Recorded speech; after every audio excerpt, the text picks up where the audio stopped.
Top 7 films da ku je ku kalla a wannan satin, kuma ya sun sai na ba ku labarin sa, love story ne ya masifar kyau, da ku je ku kalli film din nan yayi kyau, mai suna wasa kwakwalwa ya masifar kyau, sai kun je kun kalle sa za ku san cewa kawai za mu ce masa ma love game, saboda mai tsakanin mace da namiji za ku ga yadda ake wasa da kwakwalwa a film din nan, maza bi mace ɗaya, wow ya burge ni sosai. Sannan na biyu shine na ƙarshe abin da yasa na ga aka samu sunar ƙarshe shine film ne wanda da macen da mijinta duka suke rasa rayuwarsu, da dan kuma da yake cikin su, kuma sannan a ce wai haka shine maslaha a rayuwarsu. So wannan wanne irin film ne wanda har za a faɗa ka, zan so ku je ku kalli love story din nan ku ga me yake faruwa a wannan film din. Na uku shine kankara wata mace ce da ta beating sense din hukuma gabaki daya, aka rasa gane me ke faruwa, ma mijinta ma harbe shi ta a film din nan, yayi masifar kyau, kai in ka ganta zaka ce ba ita ce da gaskiya ba, sai karshen film din zaka sha mamaki.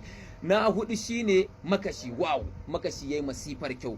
Makashi wani tsoho ne wanda shi kadai kashe dakarun Rasha mutum 100 shi kadai fa, shi yasa sojojin Rasha suke ce mai Koshai the Immortal. Yayi masifar kyau film din, ku je ku kalle sa yayi kyau. Sannan Saraki yayi masifar kyau.